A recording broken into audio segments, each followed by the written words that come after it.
الحمد لله رب العالمين نحمده ونستعينه ونستغفره ونؤمن به ونتوكل عليه ونعوذ بالله من شرور أنفسنا ومن سيئات أعمالنا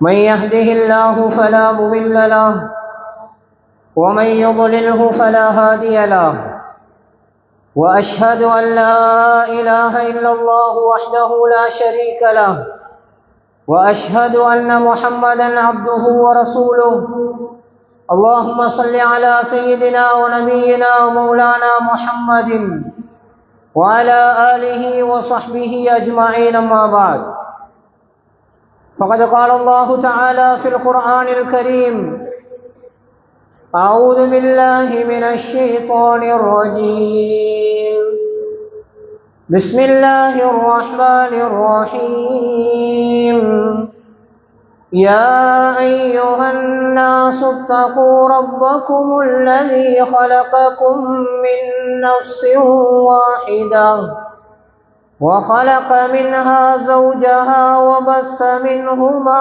رجالا كثيرا ونساء واتقوا الله الذي تساءلون به والأرحام إن الله كان عليكم رقيبا صدق الله العظيم புகழ் அனைத்தும் அல்லாஹுக்கே அல்ஹம்துலில்லாஹ் ஸலவாத்தும் ஸலாமும் சத்திய தூதர் சன்மார்க்க போதகர் அருமை நபி ஸல்லல்லாஹு அலைஹி வஸல்லம் அன்னவர்கள் மீதிலும் அவர்களுடைய வாழ்க்கை வழிமுறைகளை எல்லா சந்தர்ப்பங்களிலும் எடுத்து நடந்த உத்தம சஹாபாக்கள் தாபிஊன்கள் தபூ தாபிஈன்கள் நல்லவர்கள் அனைவர்கள் மீதிலும் உண்டாவதாக என்று வேண்டிக் கொண்டதன் பின்னால் புனிதமிக்க ஜுமாவின் கடமையை நிறைவேற்றுவதற்காக வேண்டி அல்லாஹுடைய மாளிகையில் அவனுக்காக தரித்திருக்கிறேன் என்ற தூய எண்ணத்தோடு அமர்ந்திருக்கக்கூடிய அல்லாஹ்வின் நல்லடியார்களே, அன்பின் இஸ்லாமிய சகோதரர்களே, அல்லாஹு தஆலாவை பயந்து கொள்ளுமாறும் அவன் எங்களுக்கு ஏவிய விடயங்களை எங்களுடைய வாழ்க்கையில் எல்லா சந்தர்ப்பங்களிலும் எடுத்து நடக்குமாறும் அவன் எவைகளையெல்லாம் எங்களுக்கு தடுத்திருக்கிறானோ, ஹராமாக்கி வைத்திருக்கிறானோ அவைகளை எங்களுடைய வாழ்க்கையை விட்டு முற்றுமுழுதாக தவிர்ந்து கொள்ளுமாறும் முதலாவதாக எனக்கும் அப்பால் உங்களுக்கும் வஸியத் என்னும் நல்லுபதேசம் செய்து கொள்கிறேன். அன்புக்குரிய இஸ்லாமிய சகோதரர்களே, அல்லாஹ்வின் நல்லடியார்களே, அல்லாஹ்வினால் கண்ணியப்படுத்தப்பட்ட ரஜபுடைய மாதத்தின் இரண்டாவது ஜும்மாவுடைய கடமையை நிறைவேற்றுவதற்காக வேண்டி நாங்கள் சமூகம் அளித்திருக்கிறோம். அன்புக்குரியவர்களே, அல்லாஹ்வின் நல்லடியார்களே, இன்றைய குத்பாவினுடைய கருப்பொருளாக இந்த சமூகத்திற்கு மத்தியில் இல்லாமல் போய்கொண்டிருக்கக்கூடிய ஒரு விசுவாசியின், ஒரு மூமினுடைய மிக முக்கியமான பண்பாகிய அமானிதத்தை பாதுகாத்தல் என்ற தலைப்பிலே ஒரு சிறிது நேரம் இந்த குத்பாவின் ஊடாக சில விடயங்களை ஞாபகப்படுத்தலாம் என்று நான் விரும்புகிறேன். அன்புக்குரிய இஸ்லாமிய சகோதரர்களே, அல்லாஹ்வின் நல்லடியார்களே, அமானிதம் என்ற பண்பு அல்லாஹு தஆலா அல் குர்ஆனிலே அவன் எங்களுக்கு கட்டளையாக பிறப்பித்த ஒரு பண்பாக இருக்கிறது. கட்டளையாக அல்லாஹ் பிறப்பித்திருக்கிறான். இன்னல்லாஹ யஅமுருக்கும் அன் துஅத்துல் அமானாத்தி இலா அஹ்லிஹா. எங்களை பார்த்து அல்லாஹ் சொல்கிறான், நிச்சயமாக அல்லாஹ் உங்களுக்கு அமானிதங்களை அதனுடையவர்களுக்கு உரியவர்களுக்கு உரிய முறைப்படி நிறைவேற்றுமாறு கட்டளை பிறப்பிக்கிறான் என்று குர்ஆன் சொல்லிக் கொண்டிருக்கிறது. அன்புக்குரியவர்களே, அல்லாஹ் நல்லடியார்களே, குர்ஆனிலே சொல்லப்பட்ட எல்லா பண்புகளும் யஅமுரு அல்லாஹ் கட்டளையாக பிறப்பிக்கிறான் என்று சொல்லப்படவில்லை. அமானிதத்தை அல்லாஹ் சொல்லியிருக்கிறான். என்ற அமானிதம் என்பது நம்பிக்கையாக நடந்து கொள்ளுதல் என்பது எங்களுடைய சமூகத்துக்கு மத்தியில் என்று இல்லாமல் போய்க் கொண்டிருக்கக்கூடிய ஒரு முக்கியமான பண்பாக நாங்கள் இன்று அதிலே அவதானிக்கலாம். நபிகளார் ஸல்லல்லாஹு அலைஹி வஸல்லம் சொன்னார்கள், கியாமத்துடைய நாள் நெருங்குகின்ற போது ஒரு மூமினான ஒரு முஸ்லிமான அடியானிடத்தில் முதலாவதாக பறிக்கப்படுவது எடுக்கப்படுவது அமானிதம் என்ற அந்த பண்புதான் என்று சொன்னார்கள் நபி ஸல்லல்லாஹு அலைஹி வஸல்லம் அவர்கள். அன்புக்குரியவர்களே, அல்லாஹ் நல்லடியார்களே, அமானிதத்துக்கு மாற்றமான ஒரு வார்த்தை தான் நம்பிக்கைக்கு மோசடி செய்தல், நயவஞ்சகத்தனமாக நடந்து கொள்ளுதல். இது அமானிதத்துக்கு மறு வார்த்தை. நம்பிக்கைக்கு மோசடி செய்வதை ஒரு நயவஞ்சகத்தனமாக நடந்து கொள்வதை இஸ்லாம் ஒருபோதும் யாருக்கும் அனுமதிக்கவில்லை. கண்ணியமான சகோதரர்களே, அல்லாஹ் நல்லடியார்களே, நபிகளார் ஸல்லல்லாஹு அலைஹி வஸல்லம் அவர்களுடைய காலத்திலே நபிகளார் அவர்கள் அமானிதத்துக்கு மோசடியாக நடந்தவர்கள் முனாஃபிக்குகளுடைய பட்டியலை ஹுதைஃபா ரலியல்லாஹு தஆலா அன்ஹு அவர்களிடத்திலே கொடுத்து வைத்திருந்தார்கள். அமானிதத்தினுடைய பாரதூரத்தை பாருங்கள். ஹஸரத் உமர் ரலியல்லாஹு தஆலா அன்ஹு அவர்கள் அஷரத்துல் முபஷ்ஷரா, சுவர்க்கத்தை கொண்டு நன்மாராயம் சொல்லப்பட்ட 10 சஹாபாக்களில் ஒருவர். ஆனால் அவர்களுடைய உள்ளத்திலே ஒரு பயம் இருந்தது. என்ன பயம்? நான் ஒரு நம்பிக்கைக்கு மோசடி செய்யக்கூடியவனாக, அமானிதத்துக்கு மாறு செய்யக்கூடியவனாக, ஒரு முனாஃபிக்காக மாறிவிடுவேனோ என்ற பயம் உள்ளத்திலே இருந்து கொண்டிருந்தது. ஹுதைஃபா ரலியல்லாஹு அன்ஹு அவர்களை பார்க்கின்ற போதெல்லாம், அவர்களை சந்திக்கும் போதெல்லாம் ஹஸரத் உமர் கேட்பார்களாம், ஹுதைஃபாவே, நீங்கள் நபிகளாருடைய ஒரு ரகசிய தோழர் என்பது எனக்கு தெரியும். நீங்கள் அமானிதத்தை உங்களுடைய நம்பிக்கைக்கு மாறு செய்ய மாட்டீர்கள் என்பது எனக்கு தெரியும். முனாஃபிக்குகளுடைய லிஸ்ட் உங்களிடத்திலே இருக்கிறது. நான் அதை கேட்கவில்லை. நான் ஒரே ஒரு விடயத்தை கேட்குகிறேன், அந்த லிஸ்டிலே என்னுடைய பெயர் இருக்கிறதா என்று மட்டும் சொல்லுங்கள். சுப்ஹானல்லாஹ். அந்த பட்டியலில் என்னுடைய பெயர் இருக்கிறதா என்பதை மட்டும் சொல்லுங்கள். ஹஸரத் ஹுதைஃபா அவர்களே அடிக்கடி உமர் ரலியல்லாஹு தஆலா அன்ஹு கேட்பார்கள். பல விடுத்தங்களுக்கு பின்னர் தான் ஹுதைஃபா ரலியல்லாஹு அன்ஹு அவர்கள் சொன்னார்கள், உமர் அவர்களே, உங்களுடைய பெயர் அந்த லிஸ்டிலே கிடையாது.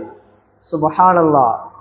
இப்பொழுது விளங்கிக் கொள்ளலாம் அமானிதம் எவ்வளவு முக்கியமான ஒன்று.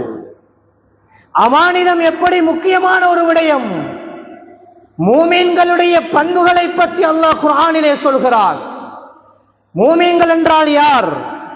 அவர்களுக்கென்று சில ஸ்பெஷலான பண்புகள் இருக்கிறது. அவர்களுக்கென்று சில அடையாளங்கள் இருக்கிறது. அந்த அடையாளங்கள் இருந்தால் மாத்திரம்தான் அவர்கள் உண்மையான விசுவாசிகளாக மாற முடியும். விசுவாசி என்பது உலகத்திலே வாழக்கூடிய ஒவ்வொரு இஸ்லாமியனுக்கும் ஈமான் என்பது ஒரு மிக பிரதானமான அம்சம். ஈமான் என்பது மிக பிரதானமான அம்சம். காலத்தில் ஆராபு ஆமன்னா, சில கிராமப்புற அரபிகள் புதிதாக இஸ்லாத்தை தழுவிவிட்டு நபிகளாரிடத்திலே வந்து சொன்னார்கள், யா ரசூலல்லாஹ், நாங்கள் ஈமான் கொண்டு விட்டோம், நாங்கள் ஈமான் கொண்டு விட்டோம். குர்ஆனிலே அல்லாஹ் சொல்கிறார், நபிகளார் சொன்னார்கள், இல்லை, நீங்கள் ஈமான் கொள்ளவில்லை. கூலு அஸ்லம்னா, நாங்கள் இஸ்லாத்தை ஏற்றுக்கொண்டோம் என்று சொல்லுங்கள். இஸ்லாம் என்பது வேறு, ஈமான் என்பது வேறு. இஸ்லாத்தோடு மரணித்தால் சுவர்க்கம் நுழைய முடியாது. ஈமானுடைய பண்புகள் இருக்க வேண்டும், ஈமானுடைய பண்புகள் இருக்க வேண்டும். அந்த பண்புகளில் ஒருவருக்கு குறைபாடு ஏற்பட்டால் அதற்குரிய தண்டனை அனுபவிக்க வேண்டி வரும். கண்ணியமான சகோதரர்களே, அல்லாஹ் நல்லடியார்களே, ஈமானுடைய மிக பிரதானமான பண்புகளில் ஈமானுடைய மிக பிரதானமான பண்புகளில் ஒன்றுதான் அமானிதத்தை பாதுகாத்தல். அமானிதத்தை பாதுகாத்தல். அமானிதத்தை பாதுகாப்பதை நாங்கள் இரண்டு வகையாக நோக்கலாம். முதலாவது விடயம் அல்லாஹுடைய கடமைகள். அல்லாஹ் உலகத்திலே அடியார்களுக்காக, அவனை இஸ்லாம் ஈமான் கொண்டவர்களுக்காக வேண்டி சில கட்டளைகளை கொடுத்திருக்கிறான், கடமைகளை கொடுத்திருக்கிறான். அந்த கடமைகள் ஒவ்வொன்றும் அவர்களுக்கு கொடுக்கப்பட்ட அமானிதம். தொழுகை ஒரு அமானிதம், நோன்பு ஒரு அமானிதம், ஜகாத் ஒரு அமானிதம், ஹஜ் செய்வது அதற்கான வசதி படைத்திருந்தால் அது ஒரு அமானிதம்.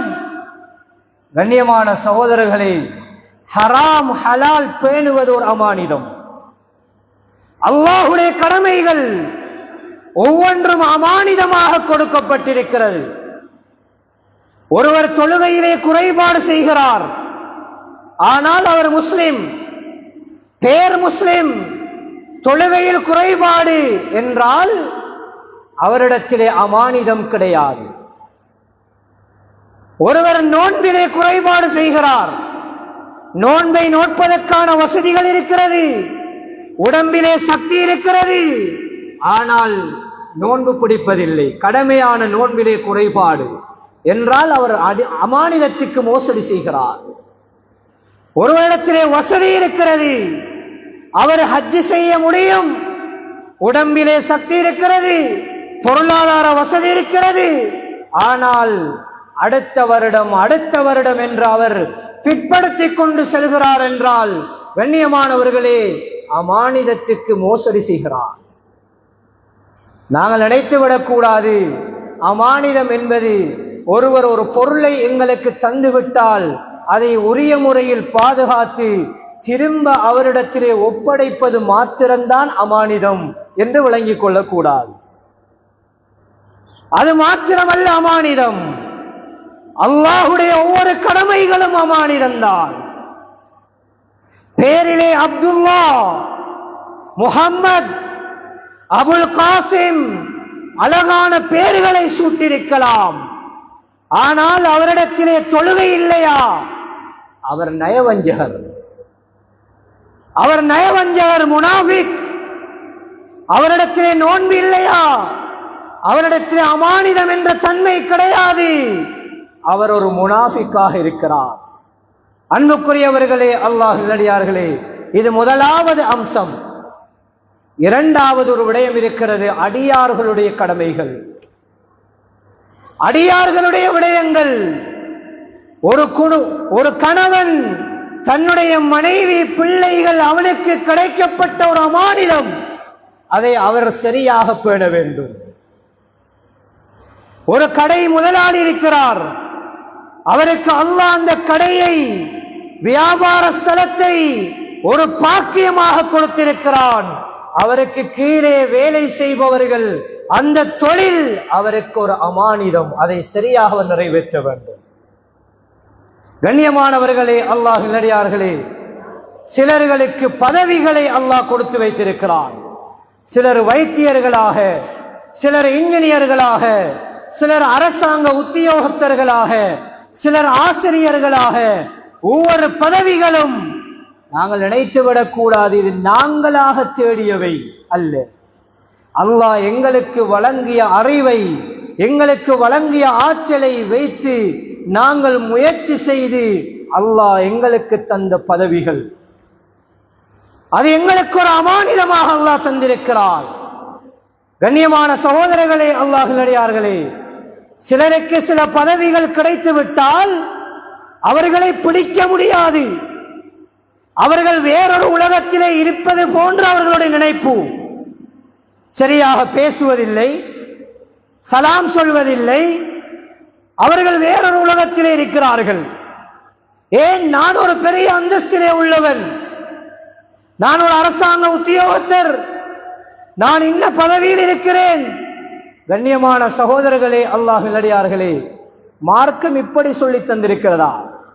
சலாம் சொல்வதென்றால் ஒரு படித்தவருக்குத்தான் சொல்ல வேண்டும், சாதாரணமான ஒருவருக்கு சொல்ல முடியாது. அப்படி மார்க்கம் சொல்லியிருக்கிறதா? சில பதவியில் உள்ளவர்களை பார்க்குகின்ற போது கண்ணியமான சகோதரர்களே, முகத்தில், எல்லோரையும் சொல்லவில்லை, சிலரை சொல்கிறேன், முகத்திலே புன்முறுவல் கூட கிடையாது. நாங்கள் சலாம் சொன்னாலும் பதில் சொல்வதில்லை. அமானிதத்துக்கு மோசடி. சில தேவைகளை நிறைவேற்றுவதற்காக போகிறோம், எங்களுடைய தேவை நிறைவேற்றுவதற்காக போகிறோம். அந்த உத்தியோகத்திலே இருப்பவர்கள் எத்தனையோ இழுத்தடிப்புகள், ஏமாற்றங்கள், பழிவாங்கல்கள், சுபஹானல்லாஹ், சொல்ல முடியாது. நாங்கள் எத்தனையோ விடயங்களை இன்று அனுபவித்துக் கொண்டிருக்கிறோம். ஒவ்வொருவரும் அல்லாஹுக்கு பயப்பட வேண்டும். தனக்கு கிடைத்த பதவி, அது எந்த துறையாக இருக்கலாம், அது ஒரு அமானிதமாக அல்லாஹ் தந்திருக்கிறான், அமானிதமாக தந்திருக்கிறான். அதனை சரியாக நிறைவேற்ற வேண்டும். நிறைவேற்ற தவறினால் நாளை மறுமையில் அல்லாஹ்விடத்திலே நாங்கள் பதில் சொல்லியே ஆக வேண்டும். அன்புக்குரியவர்களே, அல்லாஹ்வின் நல்லடியார்களே, நீண்ட தலைப்பு, நான் சுருக்கமாக சொல்கிறேன். நபிகளார் ஸல்லல்லாஹு அலைஹி வஸல்லம் அவர்கள் நபிப்பட்டம் கிடைக்கவில்லை. சிறு பராயத்தில் இருந்து அவர்களிடத்திலே விசேடமான 2 தன்மைகள் இருந்தது. அதிலே ஒன்றுதான் அவர்களிடத்திலே இருந்த அஸ்ஸித்க், உண்மை பேசுவது, உண்மைத்தன்மை. அவர்கள் எல்லா சந்தர்ப்பத்திலும், எல்லா கட்டத்திலும் உண்மையை தவிர பேசிய வரலாறு கிடையாது. உலகத்திலே எத்தனையோ மகான்கள் தோன்றிருக்கிறார்கள், எத்தனையோ அறிவாளிகள் தோன்றிருக்கிறார்கள், எத்தனையோ கல்விமான்கள் இருக்கிறார்கள், சயின்டிஸ்ட்கள் இருக்கிறார்கள். ஆனால் தான் பிறந்ததிலிருந்து மரணிக்கும் வரைக்கும் இந்த உலகத்திலே வாழ்ந்த காலத்தில் ஒரு பொய் கூட சொல்லாமல் வாழ்ந்து மரணித்த உத்தமர் எங்களுடைய நாயகம் ஸல்லல்லாஹு அலைஹி வஸல்லம் அவர்கள் தான். யாருமே சொல்ல முடியாது. ஒரு தட்டத்திலே ரசூலுல்லாஹ் பொய் சொன்னார்கள். வரலாற்றிலே காட்ட முடியுமா?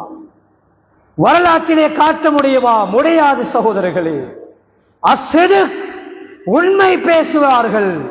குடும்பத்திலே உண்மை, மனைவி பிள்ளைகளிடத்திலே உண்மையாக நடந்தார்கள், வியாபாரத்திலே உண்மையாக நடந்தார்கள், அரசியலில் உண்மையாக நடந்தார்கள், தோழர்களோடு உண்மையாக நடந்தார்கள். எதிலே நடக்கவில்லை சகோதரர்களே, உண்மையாக நடந்தார்கள். இரண்டாவது அமானிதம். அல் அமீன் என்ற பட்டத்தை சிறு வயதிலிருந்து பெற்றார்கள். அமானிதம். கண்ணியமானவர்களே, அல்லாஹ்வின் நல்லடியார்களே, காபிர்கள், குறைஷிகள் ரசூலுல்லாஹை கண்டால் வெறுப்பு. அவர்களுக்கென்று ஒரு சில தவறான பெயர்களையும் சூட்டியிருந்தார்கள். ஆனால் ரசூலுல்லாஹிடத்திலே அவர்களுக்கு இருந்த ஒரு நல்லெண்ணம் என்ன தெரியுமா? நபிகளார் அமானிதத்துக்கு மோசடி செய்ய மாட்டார்கள், அமானிதத்துக்கு மோசடி செய்ய மாட்டார்கள். இந்த சிறந்த பண்பை நபிகளார் ஸல்லல்லாஹு அலைஹி வஸல்லம் கொண்டிருந்தார்கள். பல கட்டங்களில் குறைஷி காபிர்கள் தங்களுடைய அமானிதமான பொருட்களை எல்லாம் நபிகளாரிடத்திலே கொடுத்து வைப்பார்கள். எங்களுக்கு தெரியும், ரசூலுல்லாஹ் ஹிஜ்ரத் சென்ற நேரம் அமானிதமாக கொடுக்கப்பட்ட பொருட்கள் இருந்தன. ஹஸரத் அலி ரலியல்லாஹு அன்ஹு அவர்களை நியமித்து அந்த மக்களுடைய அமானித பொருட்கள் என்னிடத்திலே இருக்கிறது. நீங்கள் இரவு முழுவதும் இங்கே தங்கி நாளை காலை விடிந்தவுடன் அதனை ஒப்படைத்து விட்டு மதீனாவுக்கு வந்து சேருங்கள் என்று சொல்லிவிட்டு தான் சென்றார்கள். காபிர்கள் ரசூலுல்லாஹை கொலை செய்வதற்கு புடை சூழ்ந்து வட்டமிட்டு நிற்கிறார்கள். ஆனால் நபிகளார் அமானிதத்தை நிறைவேற்றுவதிலே கண்ணும் கருத்துமாக இருந்தார்கள். அன்புக்குரியவர்களே, அல்லாஹ் நல்லடியார்களே, நபிகளாரிடத்திலே காணப்பட்ட இந்த 2 பிரதானமான சிறப்பு அம்சங்களும் தான் அல்லாஹுடைய அழைப்பு பணியை அவர்கள் செய்வதற்கு மிக உதவியாக இருந்தது. அல்லாஹுடைய அழைப்பு பணி.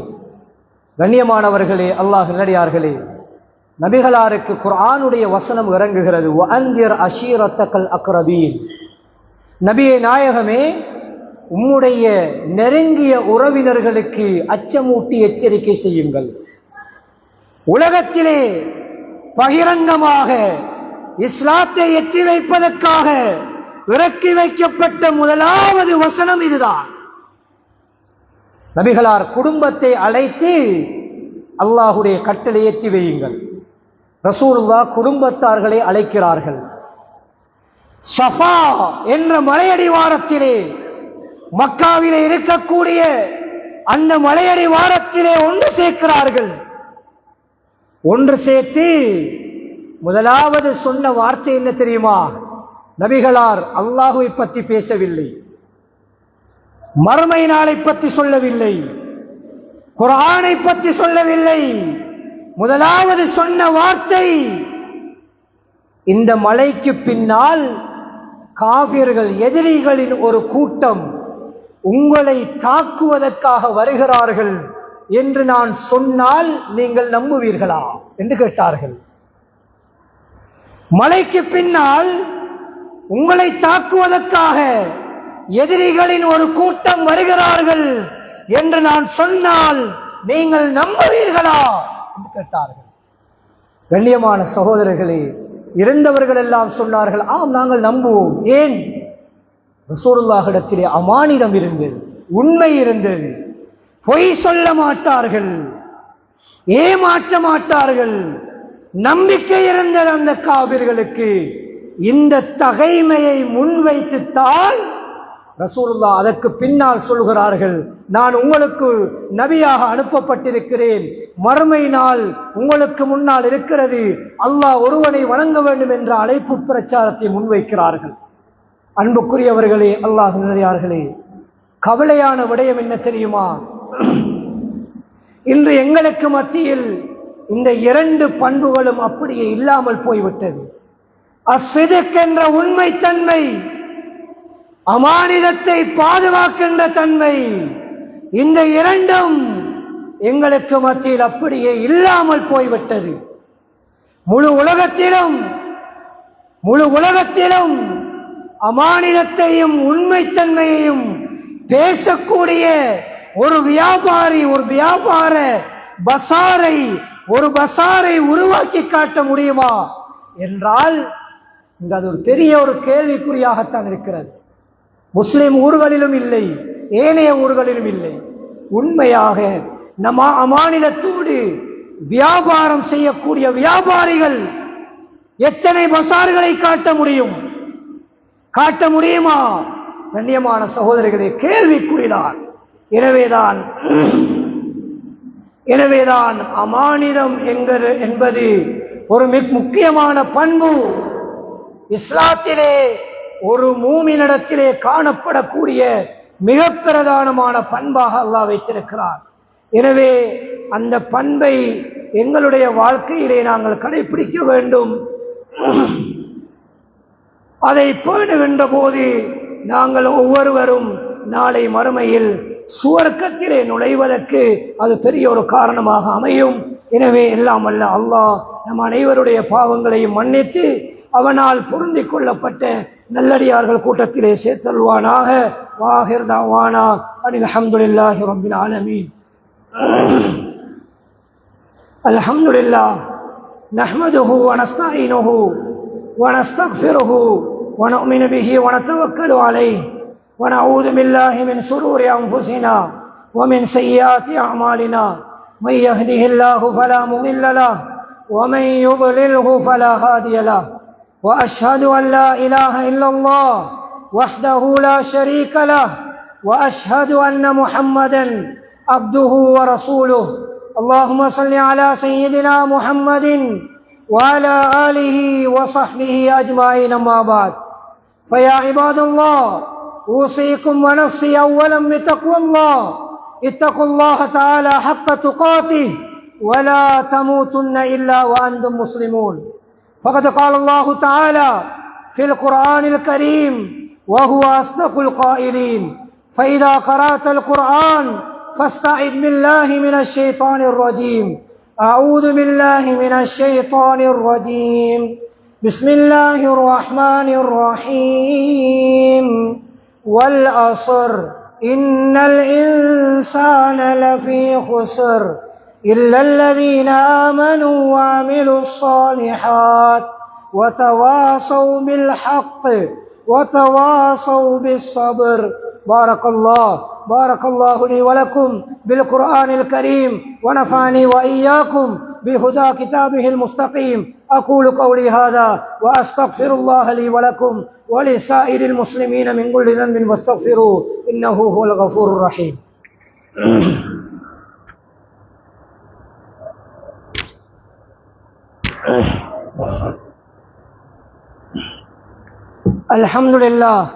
الحمد لله على إحسانه